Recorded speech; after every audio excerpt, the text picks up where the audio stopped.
The Institute of World Affairs at the University of Wisconsin-Milwaukee presents International Focus, a weekly discussion of the people and events behind today's global headlines. Support provided by Milwaukee Public Television and the UWM Center for International Education.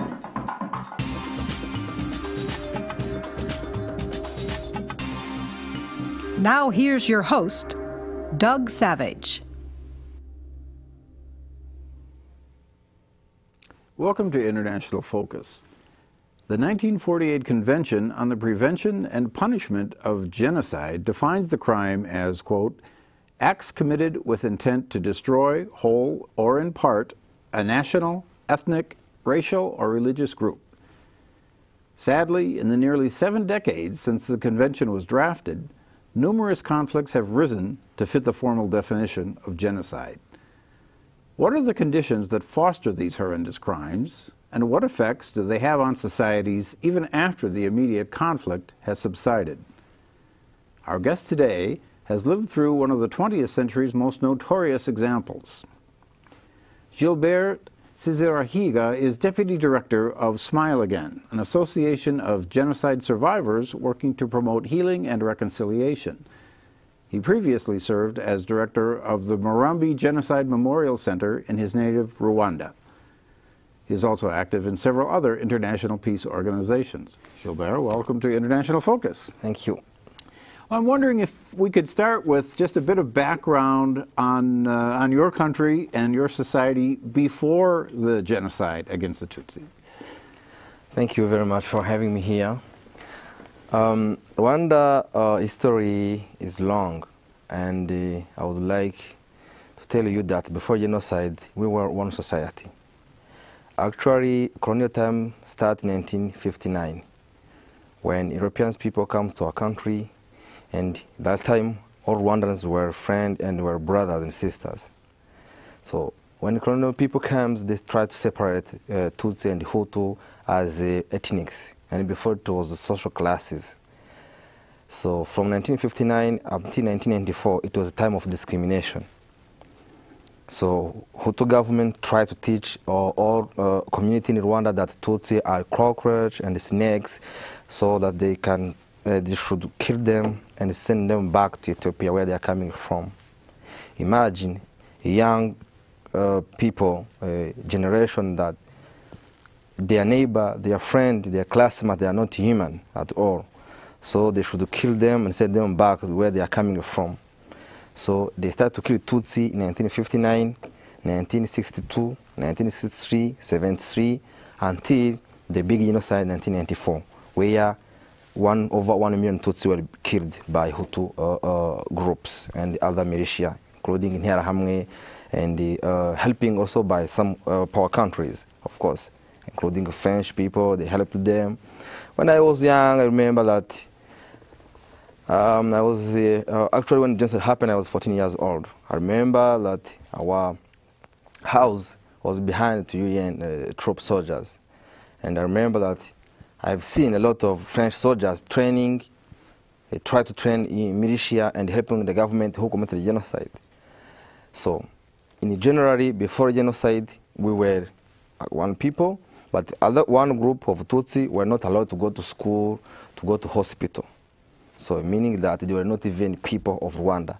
That's why in 1994, when genocide started, militia helped by government, it was so easy to understand that Tutsi are not human, so that they can kill them and finish all of them. That's the name of a genocide, exterminate everybody. So one of the things you mentioned was this idea of sending the Tutsi back to Ethiopia. I would talk a little bit about that, the idea that somehow the Tutsi people of Rwanda weren't really originally Rwandan. Actually, Tutsi and the Hutu and the Twa, all of them, before it was social classes. Doesn't matter that they are coming from Ethiopia. This was a lie coming from colonial people. Because when you want to separate one group, otherwise you have an inversion of names where they are coming from, or they are not the same people.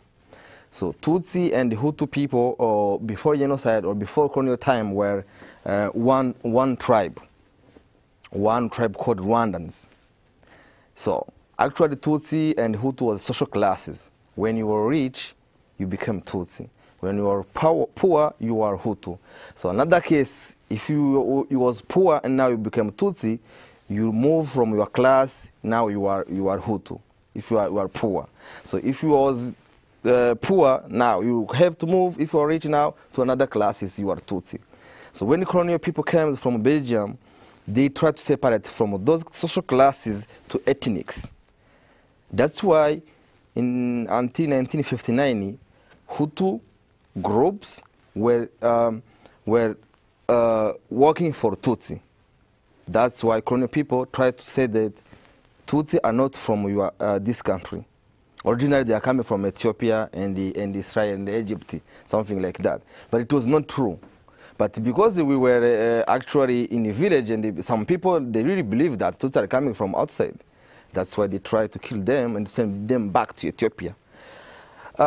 We have a big river called the Ahiga River. That river is coming from, the source is coming from Rwanda and the Burundi in Central Africa, and through to Lake Victoria, and is going to Ethiopia, it continues to Mediterranean Sea in the north.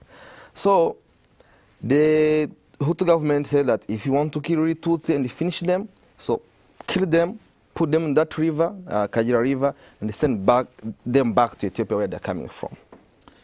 Well, you know, I think that's an aspect of genocide that we have seen in many places. The idea that the group that will be the victims are set up to be outsiders in some way. You know, yeah. It's very common. And I would like to read for you a recent quote by the Minister of Foreign Affairs of Rwanda, Louise Mushikiwabo, who said, "The imported racist ideology that promoted hatred and enabled genocide was a toxin deliberately injected into Rwanda's bloodstream." And that seems to be consistent with what you've just told us. I mean, this idea of the otherness of one group over another is not a Rwandan notion. It was something that came from the outside. Actually, I understand what really she said, because she's the Minister of Foreign Affairs. She's standing and she's talking in the government, and she's a spokesman of the government, which I am in. So I would like all you to explain to me what really she said, so that I can maybe make a comment. Oh, well, she was saying that the racist ideology was not Rwandan. It was from the outside, and like a poison, it was injected into... A poison injected, that's true. That's true, because in our history, never Tutsi or Hutu groups as social classes were they were living in harmony. They were living as one tribe, one people. They never tried to kill each other, never ever. And 100 years ago, they never tried to do that. So actually, the ideology of Hutu and Tutsi as ethnics, it's like injection as she said. It's true, because it started in 1959, where people, they can say that we were sleeping. Now let's wake up and kill our friend, our brothers and the sisters Tutsi, because they are not Rwandans. This is not coming from Rwandan history. It's coming from colonial people. It's coming from people who want to separate one tribe, then so that they can set their governance from there. So I think she's right, because people before genocide, they were really one friend, one group, one country. Remember, we have one language. We have also one culture. Especially, we believe in one God. So basically, in 1994, the tragedy happened because colonial people tried to teach that one group is not from Rwanda and another group is only Rwandans. So it's the same every time. When you poison somebody, when you inject something like bad ideology, later the result will be bad. And what were some of the methods for having this ideology take shape? I mean, if there was centuries of people living side by side happily, how did it come to be that this bad ideology was successfully injected? Well, to understand how it's successful, the ideology, you have to understand also how it works also in Africa. Imagine all colonial people, they didn't come also with the ideology only. They also come with development in the infrastructure actions in our continent, in our country. They came with a lot of churches, with a lot of development, breed schools, churches, you know what I mean? And later, people start to believe them. So, they let our culture, then they follow their culture. It was so easy to follow colonial people and to understand what they're saying is true and sincere. That's how it works before. But I think this time it can work like that. But in 1959, it was so easy to inject people at prison more than this time. Because the people now, they can say that this is not good, this is good. Imagine if you tell somebody that if you kill him. I remember when I was 14 years old, when genocide happened. Many people will believe that if they kill the Tutsi, they will take their land, their cows, their car, their housing, everything. So imagine if somebody tell you, you are poor, you don't have anything, and he tell you that if you kill your neighbor, you will take his land, you will take his infrastructure and everything, so that you will be rich. So your neighbor is your enemy, because you cannot never be developed if you don't kill him. So send him back to Ethiopia, where he's coming from, so that you can be rich. And so this is something I think we see in many examples of genocide, this idea that it's a zero-sum game. In other words, anything that I get has to be at your expense, and anything you get has to be taken from me, so that you have a population that that feels, as you say, that the only way I can succeed is if you are destroyed. Exactly. So,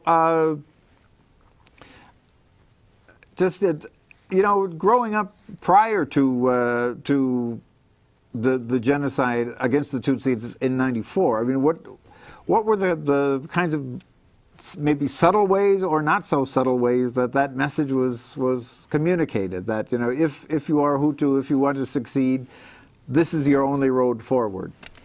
The government who committed genocide, they tried to use so many actions to kill Tutsi people in 1994, including media. Now, they used so many media, national TV and radio, so every journalist in that time, they were saying that Tutsi, you have to kill them wherever they are, in Rwanda, out of Rwanda. So they used so many actions. They put a lot of budget into kill people. They buy a lot of machete from China before genocide, a lot of container. Actually, the man who commanded those containers, he's now he's now moving the world. So recently, the International Court for Rwanda, TPRA in Arusha, Tanzania, is looking for him 5 years, 10 years ago. So American government is trying to help them to catch him. Until now, they never catch him, because maybe some countries are cover him. But remember, genocide, it doesn't happen like that. You must prepare the genocide. You must first teach about the ideology. Second, you must prepare also the material to use in a genocide, including guns and machetes and the local material. So those material were distributed before genocide. Almost 1 year before genocide, machetes, almost guns and grenades before genocide, training of militia before genocide. I saw that. This is not a history I'm telling you. I saw that in my eyes. I saw people trained to kill. I saw people having guns at home. Actually, in Rwanda, you are not allowed to have a gun. But before genocide, people were receiving guns from the government, grenades and everything to kill Tutsi. And we knew that something bad would happen. Actually, we didn't know that it would be a genocide. But we knew something bad would happen soon as possible before genocide. So I'd like to talk a little bit about sort of, if those signs were there, why people outside the country particularly didn't see them and act. But first we're going to take a short break. We'll be right back.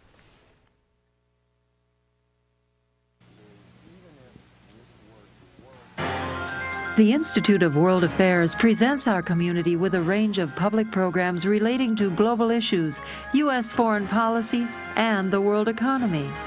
For more information about the Institute of World Affairs, call 414-229-3220 or visit our website at www.iwa.uwm.edu.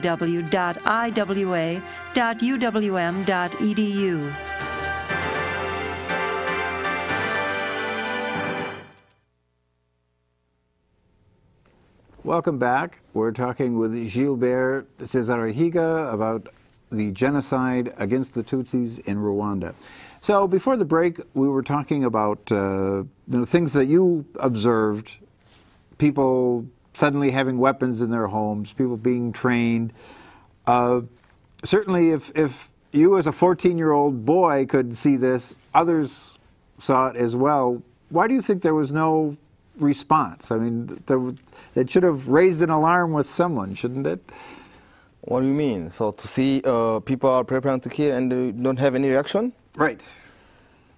It's good questions too. I think that we didn't accept that they will kill Tutsi and the government will mobilize every Hutu people to come to kill Tutsi at their homes, where they are living, in the churches.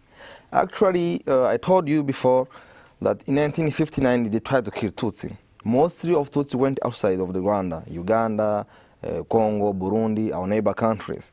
Didn't come back. So from 1959, they tried to ask the Hutu government that they can come home, stay home as the Rwandans. But the Hutu government said that Tutsi can never come to Rwanda because they are not Rwandans. They even give an example. So, do you see we have a cup of water here? They said, President Hutu Habyarimana said that Rwanda is like this cup of tea. And Rwandese are like water inside and full of water. So if we accept Tutsi to come from where they are, so where they will be, because this is our cup of tea, which is Rwanda, is very full. So we don't have a place to take them. But that was a lie, because Rwanda is big for all Rwandans. All Rwandans are welcome to come to their country. So later, in 1990, because of violence, because of what happened before 1959, so some group of Tutsi who was outside of the country tried to come by force home. So they attacked the country in 1990, October, 1st October. So what happened? The Hutu government said that if Tutsi come from outside to kill or to attack this government, meaning that they have a partnership with Tutsi inside of the country. So many were taken in jail for no reason. Many were killed at the same time for no reason. I was 10 years old in 1990, 1st October. So later, when you ask why people didn't have any action, if they knew that something bad would happen, of course they knew that something bad would happen.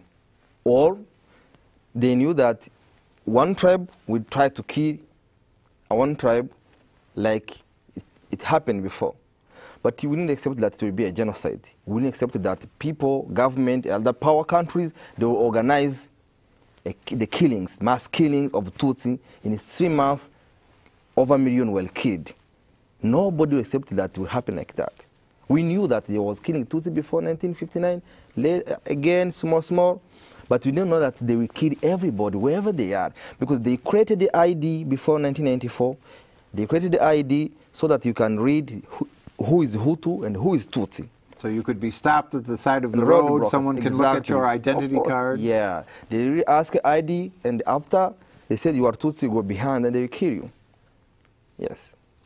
So what was it like seeing the lack of reaction by other countries when it was going on? I mean, what was that like inside? I mean, certainly within that 3-month period, very quickly, the world knew what was going on, and yet not much was done about it.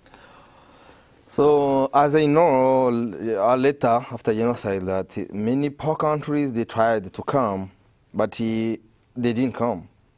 Especially United States, it was, there was a big bad history of U.S. soldiers in Somalia, 3 years area of genocide. So later I heard that also some countries tried to come, but didn't come. But let's talk about maybe people who was there already, because before to talk people who didn't come, I would like to tell you that before genocide, there was a lot of troops of UN in Rwanda, a lot of them. They didn't try to help anybody. They just let them and die. They just went home. Many troops from Belgium, from UN, they went home. The UN soldiers or UN command soldiers, General Romeo Dare, tried to send an email to UN Security Council at New York before genocide. He had information that something bad will happen. He tried to ask UN Security Council more help so that he can stop or he can do something to help people, Tutsi, I mean. So UN didn't send those troops. UN didn't help him.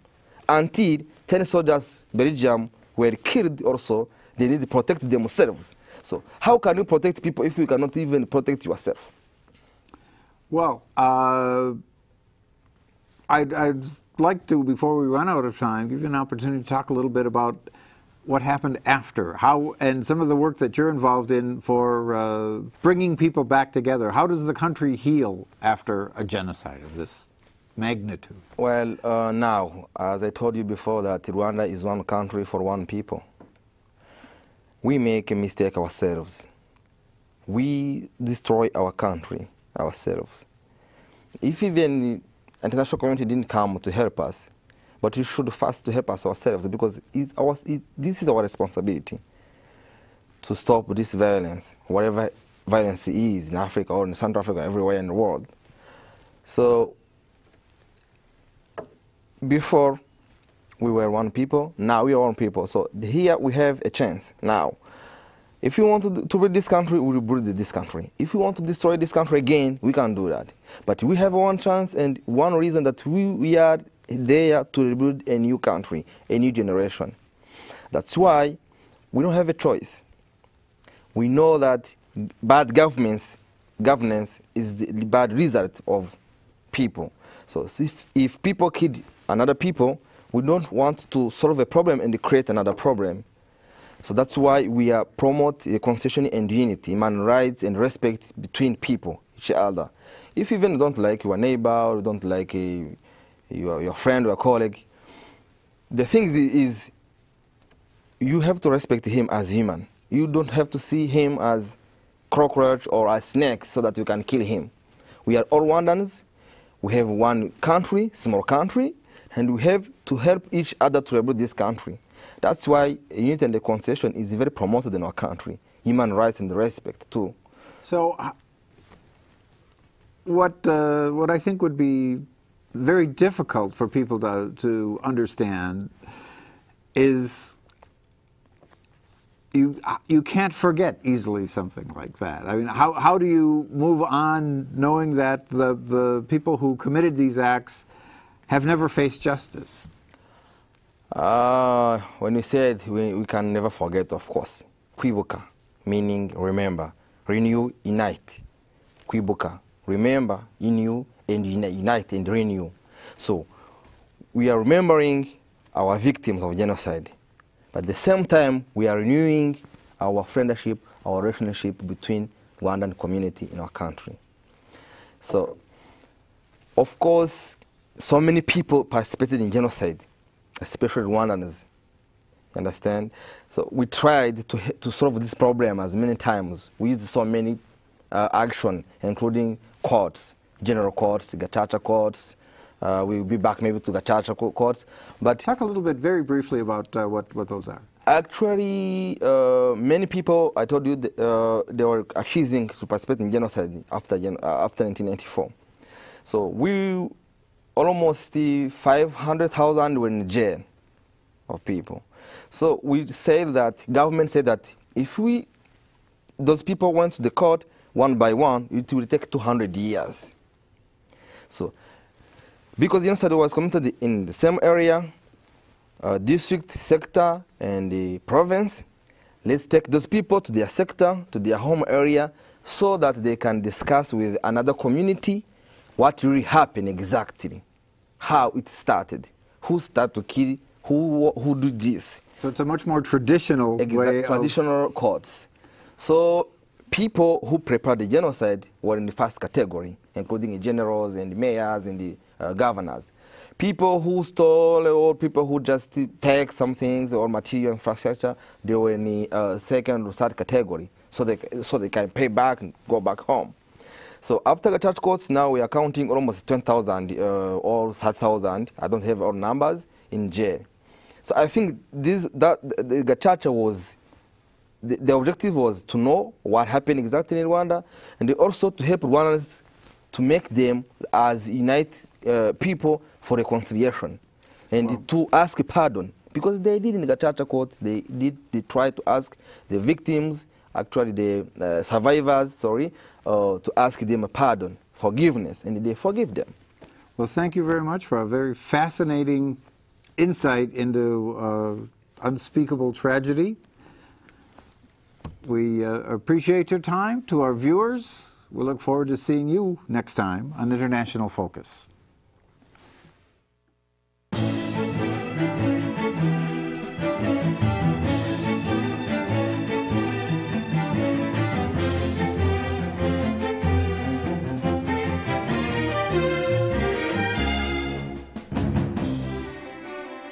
For information about the Institute of World Affairs and its many programs, or to become a member of the Institute, call 414-229-3220 or visit us at our website,